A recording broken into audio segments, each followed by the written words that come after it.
Hi everybody, how are you? Thanks for joining me today for this meditation talk, and following this will be the meditation itself. Today I wanted to talk about really what I feel is like the essential quality of the practice of meditation, kind of the main dynamic that you're trying to create. And this is a sense and a state of contentment. So, on a really basic level, almost all of the movement of our mind comes from a place of separation, comes from a place of this and that, better or worse, good and bad, wanting, having aversion, pleasure and pain. There's kind of this duality that goes on in our experience, and there's some things that feel good and that we want and that we're pulled towards and we gravitate towards and we even make efforts towards. And then there's some things that are unpleasant that we push away, that we have aversion to, that we don't want, that we plan and strategize to not have to get into feel.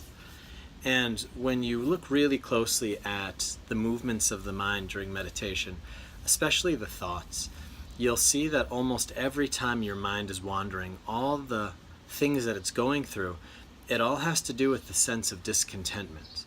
Whether you're in fantasies because you think another moment will be better than this one, whether you're going through arguments and things from the past because you think you need to resolve that stuff to find peace now, whether you're going through your shopping list of to-dos that things that are on your menu, that when I have these things kind of hammered out and kind of cleared, then I'll be able to relax. Whatever it is, it always has that sense of kind of like if then, when this other thing happens, then I'll find my peace. And even if you start to really process on the more subtle levels of the mind, what I call like the perceptual film of the mind, when you start peeling off these films, you'll see that even when you're meditating, you have like a perception that says, I'm here and there's this thing called meditation that I'm trying to get that's going to move me towards this thing called peace. So on a really subtle level, we're still even holding this perception that this moment isn't quite it. That the thing that we want is just beyond this moment in the future, just when my meditation starts working better. As I'm sitting here breathing, if I could do it right, if I could do it better, if I could click in, then, right? If then, I'll have this peace and this relaxation and this thing called happiness that I'm looking for. So oftentimes we approach meditation the same way that we approach other things in our life. So if you want muscles, you go to the gym and you're like, yeah, if I could just lift this thing one more time, then I can get the muscle. If I can just give a little more effort, if I can put a little more out there, then I'll accomplish my goal. So really using kind of this action and this energy and kind of this doing. With meditation, it's actually the opposite. It's actually about letting things go, peeling things off, becoming more and more present and more content and peaceful just in this moment. There's a story that one of my teachers, Ajahn Brahm, told me, and he said that there was a peasant, and he was kind of coming out of his house one day, and he was working all day on the farm to make a living, and they're really just getting by. And this kind of like mysterious man comes out of the woods, and he hands him a bow and an arrow, and he said, on the full moon, take this arrow and take this bow and this arrow and let the arrow fly, and wherever it lands, that's where you'll find your treasure. And the farmer's like, oh my God, really? So he kind of has his bow and arrow, and he's like, oh my God, this is crazy. And he's waiting, and then finally the full moon comes, and he tells his wife, and kind of she comes. So he takes his bow, and he takes this arrow, and he pulls it back as far as he can, and he lets that arrow fly. And it kind of goes, shooting through the air, soaring in the night. But because it's a full moon, they can still kind of see. And as soon as the arrow hits, they kind of go, and they find, where's the arrow? And they found it, and then the farmer and his wife are there, and then they start digging, and they dig, and they dig, and they dig, and there's nothing. And they're kind of confused and they don't know what's happening. And the next day the neighbor comes over and he said, what happened? Why is there a big hole in your yard? And they relayed the whole story, and he said, well, it's probably because, you're not really an archer. Like, I'm a hunter, so I could probably do it better. So let me do it. So the next full moon, they had to wait again. Then the neighbor's there with them, and the neighbor pulls it back, and he gets a really nice kind of shot off, and he lets it fly. And the arrow goes, and then they all three together go, and they find the arrow where it landed, and then they dig and dig and dig there, and then again, nothing. And now there are these two big holes, And then other neighbors, people see it, and they're asking what's happening in the other days and the weeks, and they're explaining the story, and word kind of gets out. And eventually word even gets out to the king and the king's kind of soldiers. And the king hears this, and he tells one of his soldiers, you're the strongest archer in the land. You go, you're the one that they've been waiting for. So he sends this archer. So this archer goes, and he says, I was sent by the king. I will pull the bow, and I will get this treasure. So on the next full moon, then the archer's sitting there, and this time there's a large group of people, and he pulls it really far back, and he lets this arrow fly.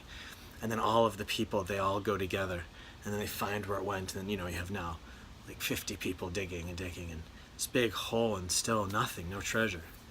And then the archer reports it back to the king, and the king says, it needs to be done by a king, someone with royal blood, someone who really knows. And then the king went, and then the next full moon, right? Then everyone, then the whole kind of hundreds of people are there all waiting under this full moon night, and the king pulls back the arrow and lets it fly, and they all go, and then they dig and they dig and they dig, and still nothing.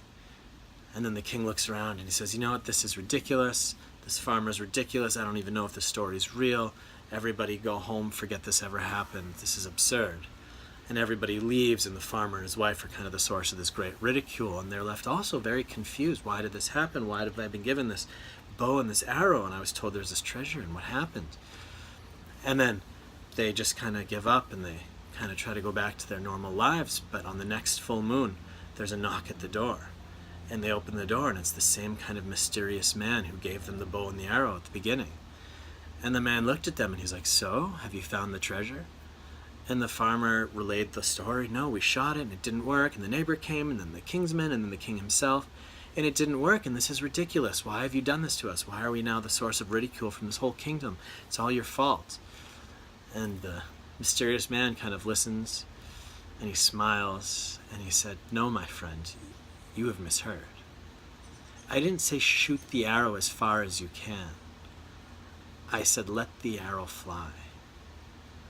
And in this moment, the farmer, he understood what this meant. And he stood at his door, and he took the arrow, and he put it in the bow. And he just let go, and the arrow flew down to his feet.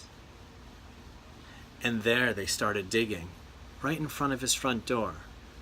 And after only a few feet, they found a box. And pulling out this box was treasure.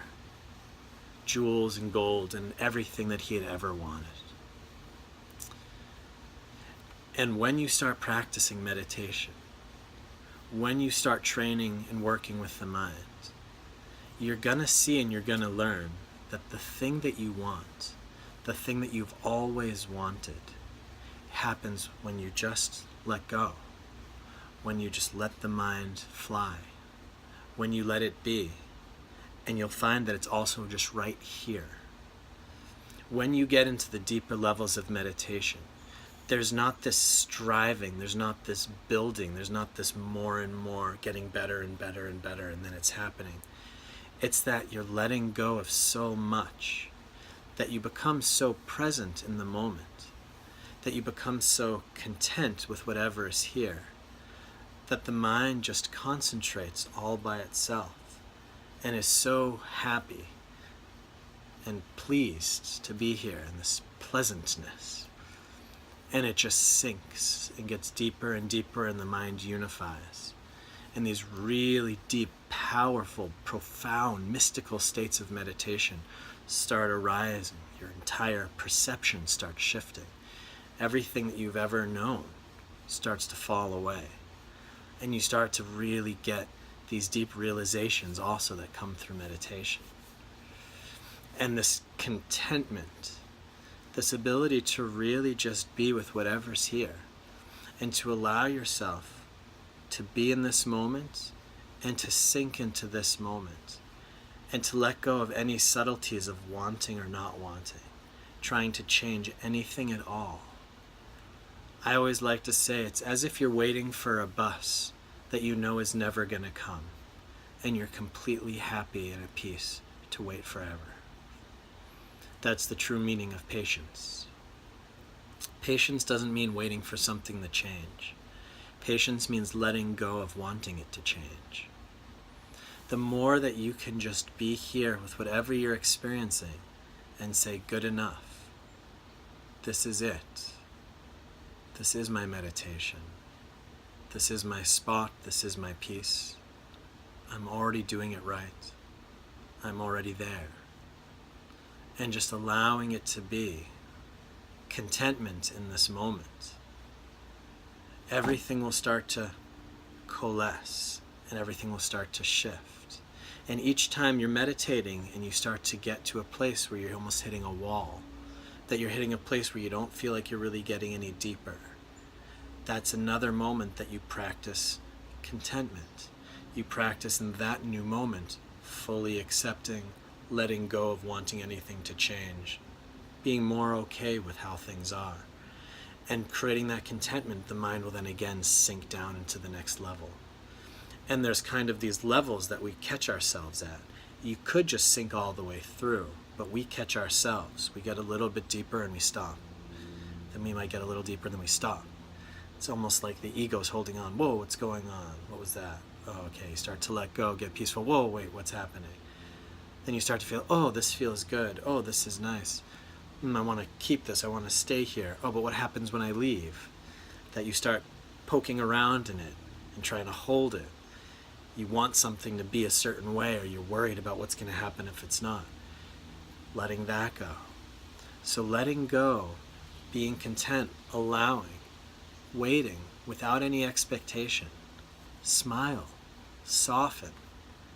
Just be present and allow whatever's going on, whatever you're perceptually experiencing, to just be like that. If you're sitting here and it's a little bit hot, okay, it's perfect. If your leg has a little bit of soreness, that's okay, it's fine. If I'm bored, no problem, be a little bored. If I'm doubting, okay, there's doubt. We start changing our relationship to our experience. Meditation, it's not about believing our reactions and living our reactions. It's about seeing our reactions and responding in a new way. The response that we start giving to our experiential world, the way that we're responding to all of our perceptions and experiences, is with contentment, enoughness, okayness. It is like it is. I don't want it another way. And I know that's not the truth. I know the truth is you do want it another way. You do want to get deeper. You do want to get more peaceful. You do want to have these realizations.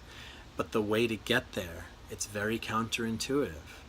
Because the way to get to those deeper realizations is actually to let go of wanting them. Because only through this process of contentment, in each successive moment, in each successive layer of the mind in the meditation, allowing things to be, allowing things to be, allowing things to be, the mind starts to open up like trap doors, and you start to get deeper and deeper and deeper and deeper. By letting go, by letting be, by not wanting. By not wanting, we will finally get all that we've ever wanted. And I can tell you this from experience, that when I personally have had my deepest meditations, I realize this is everything that I've ever wanted. That I've never actually wanted anything but this feeling of wholeness, of okayness, of completeness, of really deeply, deeply in my heart knowing everything is just the way it's supposed to be. And I am fine, and the world is fine, and there's nothing else that I want except just to keep being here like I am. And it's this beautiful, blissful, uplifting, virtuous, loving state. And it all comes from that place of really just allowing, being harmless, not trying to change anything, allowing yourself to make peace with whatever comes, right? Being kind, being gentle, just allowing, being, contentment. Yeah, building up this quality in your meditation, letting it sink, not wanting anything to be any different, not thinking it needs to be different for the meditation to work. Yeah, change your belief system. You have to believe. Yeah, in Buddhism, there's no belief like in other religions where there's like a belief in a creation story and a belief in a God and a belief in all of these things. The belief in Buddhism, it's the belief that if I practice, it'll work. Yeah, that you have to trust in the practice, because through that belief you can let go, and then you make the experience. And then your belief is an experiential. Yeah, it's no more a belief. It's you make this experience that says, oh, this is now a truth. I see this is how it is. Everything in Buddhism, everything in meditation, this is all to be experienced by the practitioner. Yeah. And to believe it, to give yourself that belief, then you trust. And through trust you can let go, and you can allow, and you can open. Yeah, so believe it, trust that this is enough, this is fine. You're doing exactly what you're supposed to do by just being fully present in the moment, feeding the mind into this state of being, just being with whatever's here, being with it, It's okay, it's enough, being with it. Slowly reprogramming the mind to know that this is okay, this is enough, and then it will show you that it is enough. It will show you that everything you've ever wanted will come right to your front door the moment that you stop wanting any of it to happen. So that's my teaching today for the meditation, and I'm going to now lead you in a meditation, and we're going to experience that state together. Feel free to also start bringing this understanding into your daily life.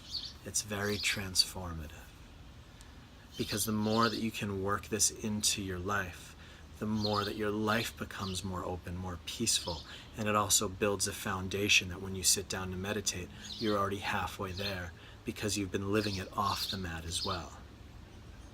So everything that I teach you in these talks, try to apply it not just to the meditation, apply it to your life, because it's the same mind. The same mind that's sitting here listening to me is the same mind that's going to turn off the phone and go off into its day. So these teachings can be used all throughout the day, and again, then you're building yourself this foundation that when you meditate, you can start getting deeper and deeper and deeper. Okay? So thank you for listening, for joining me today, and let's meditate.